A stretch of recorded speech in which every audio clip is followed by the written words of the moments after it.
everyone, once again, welcome to my YouTube channel. Before you move on with my lesson, I really would like you to click like and subscribe. And please don't forget to click the bell button so you will always be updated with my lessons. Okay? So our lesson for today is about the multi-factored assessment. So what is really a multi-factored assessment? In short, we call this assessment as mcat. Now, in regards with the utilization of mcat or the multi-factored assessment tool, Department of Education through the Bureau of Learning Delivery Student Inclusion Division released a Deped Order number 29 series of 2018 entitled Policy on the Implementation of Multi-Factored Assessment Tool. So this tool is very young because it started since 2018. Now, to whom is mcat designed? So this mcat or this tool is designed to grade 1 learners enrolled in regular schools. Take note, This mcat is designed to grade 1 learners enrolled in grade 1 schools who may exhibit developmental advancement or delays or have manifestations of learning disability. Now, to whom is Deped Order number 29 series of 2018 is addressed? So this Deped Order number 29 is addressed to undersecretaries, assistant secretaries, the bureau and service directors, the regional directors, the school's division superintendents, the public senior high school school heads, and others concerned. Who are those others concerned? The teachers, the regular teachers in grade 1, and of course, the principals. Now, what are the aims of the policy on the implementation of multi-factored assessment tool? The first aim of this tool is to identify learners with special educational needs, in regular education who may need education services and or medical or allied services. Another is to assist teachers in planning and designing instructions appropriate for learners with special educational needs. So what learning domains does mcat cover? So it covers 5 domains. What are those? First is what we call as cognitive. Second is the communication. Third, the social-emotional. Fourth, the psychomotor.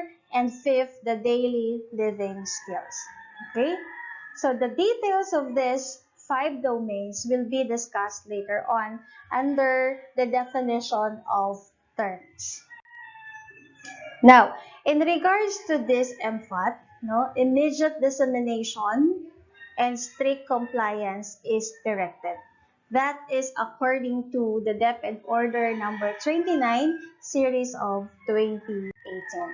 Now, what are the rationale of this mcat or the multi-factored assessment tool? First, it envisions an inclusive school where everyone in the classroom is valued, where everyone in the classroom is respected and cared, and actively engaged in teaching and learning process. Another is to ensure that learners with special educational needs are safe and healthy, have a sense of belonging, and a full range of opportunities to participate meaningfully in the community and reach their full potential. So, in special education, this is our main goal. This is our main objective to reach the learner's full potential, to unleash their full potential so that when they go back in their community, they could be able to survive already. Okay? Next, so the scope of the policy. So this policy shall be applicable to public and private schools, except when certain provisions are applicable only to public schools. So this MFAT, this multi-factored assessment tool, is applicable to public and private schools. Now, let's move on to the definition of terms of the 5 domains mentioned in this tool. First is the cognitive domain. What is really a cognitive domain in this tool? So, when we say cognitive domain, rather, we are referring to the learner's ability to remember, see or hear likenesses and differences, and determine its relationship between ideas and things. So that is about the cognitive domain. Is the what we call as the communication domain. So this one signifies the learner's ability to learn a systematic pattern of language developed through listening and speaking, and to clearly send and receive a message. So that is about the communication domain. Does the child clearly send and receive a message? So that thing is referring to a communication domain. Next, the social-emotional domain. So it is referring to the learner's ability to deal with others, to deal with oneself, to express and to understand feelings, and how the child relates with other people. Next is the motor domain. This one is pertaining to the coordinated movements of large muscles. When we say large muscles, that's the one that we call as the gross motor movement. Example of that is the running, walking, no? And small muscles, that is the movement of the fine muscles, or we call that as the fine motor movements. With that, no, the examples of that are writing, cutting, using scissors, etc. Okay? And of the body through various degrees of eye-hand coordination. The last domain mentioned in this tool is the daily living skills. Okay? So this one shows the learner's ability to take care of oneself in a day-to-day needs, such as feeding, grooming, and hygiene. Now, let's move on to the policy statement. The multi-factored assessment tool, or the MFAT, is a screening tool intended to gather information on learners' strengths, needs, learning styles, and other educational concerns. Now, the question is why educators need to gather information on the learner's strengths, needs, learning styles, and other educational concerns. The answer to that is to assist teachers for instructional planning and of course for educational placement of learners. That's the main purpose of knowing their strengths and weaknesses and of course of knowing their learning styles for proper placement. Okay? Next, how many times is MFAT being administered to grade 1 pupils who are or may exhibit developmental advancement or delays or with manifestations of learning disability? So this assessment tool is being administered once. Okay? It is conducted in all schools a month after the beginning of each school year by the trained teacher. Take note, it should be administered by a trained teacher. Okay? This is a one-time assessment administered to grade 1 learners enrolled in the regular schools. Take note ha, grade 1 learners enrolled in the regular schools who may exhibit developmental advancement or delays or with manifestations of learning disability. Okay, so if you see grade 1 learners who have manifestations of learning disability, then you could administer MFAT. Okay? You could approach trained teachers, no? You could approach trained teachers in administering the tool. Next is the policy development procedures. So since development teachers could be administered only by trained teachers, what did the Deped do? Okay, the Deped Central Office, through the Bureau of Learning Delivery Student Inclusion Division, conducted the national training of trainer on the use of the tool and download funds for the mass training, including the preparation of the materials needed for the training. So that's what Deped do. Next, or did. Next, policy development, still on the policy development procedures, to ensure that the teachers have the complete set of materials at the school level during the implementation. The schools are advised to use the MOOE funds for the reproduction of materials. Okay? Next.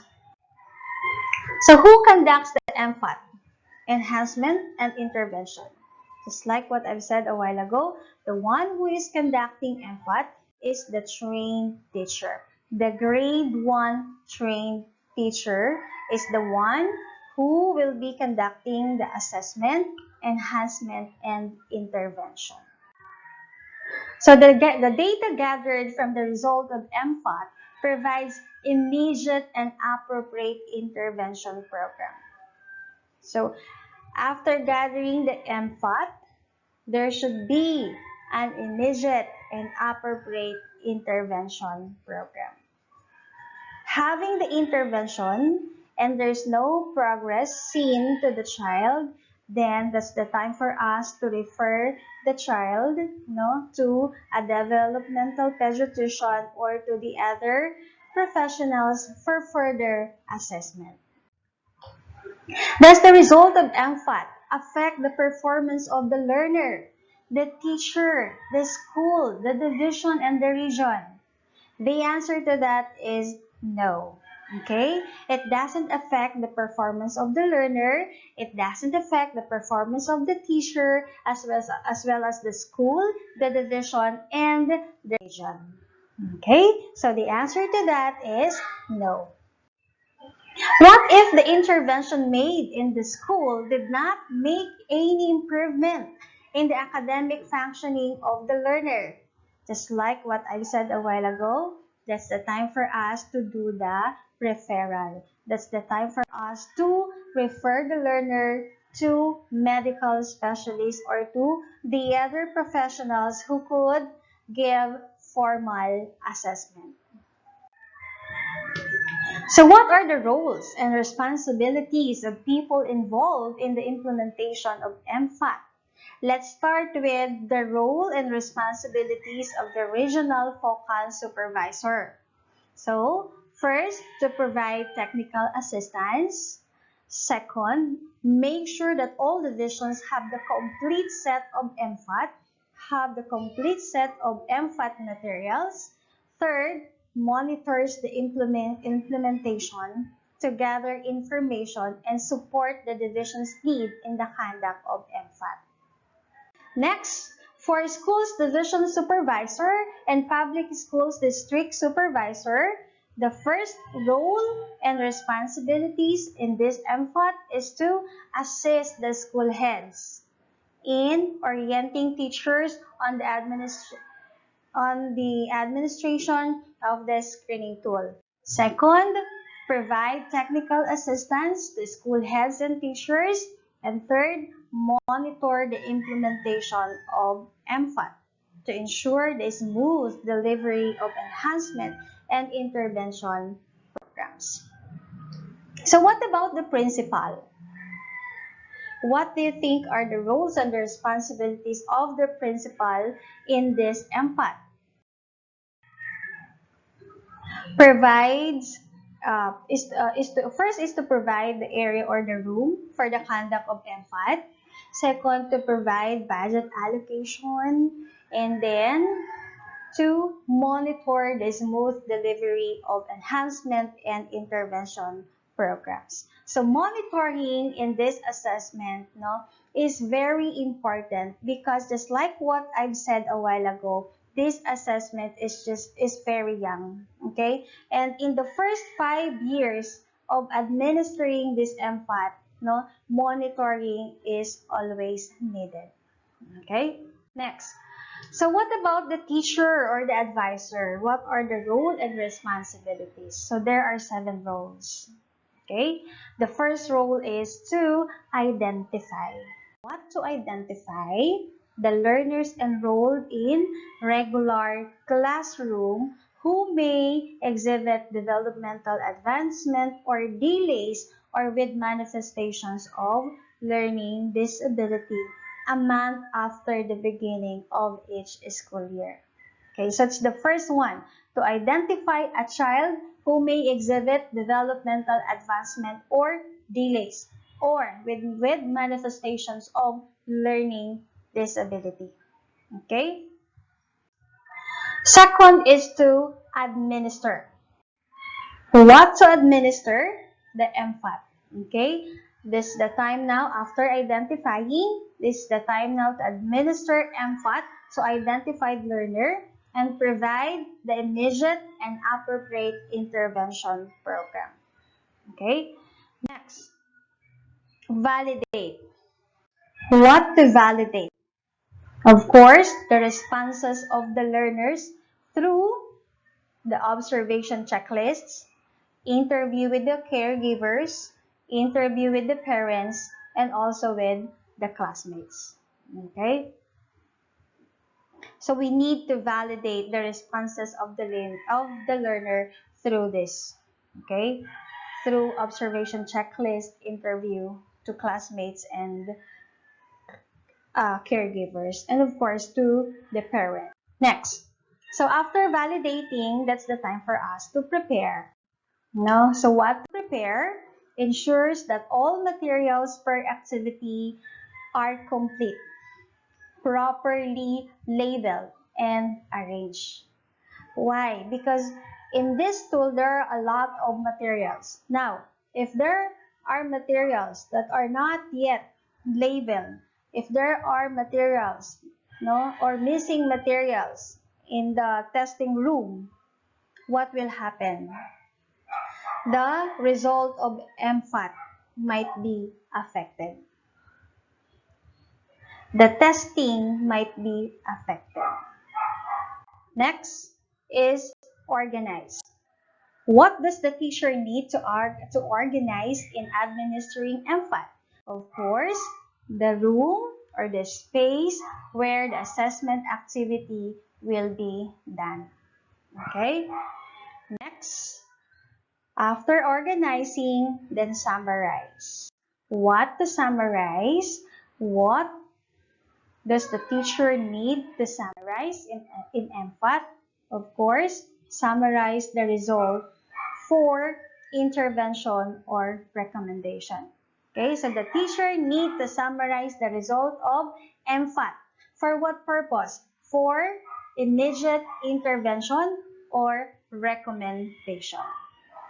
Okay, immediate recommendation or intervention is very, very much needed so that the child could be able to develop as early as possible. What do we need to develop in them? Okay. Next is, ayan, keep. So what to keep? Of course, the materials that are used in the designated place. Okay? We need to keep them. Of course, for confidential purposes. And so we need to keep those materials for confidentiality purposes. So that's all for my lesson today. Continuation of MFAT, continuation of discussion regarding with MFAT will be uploaded soon. Goodbye.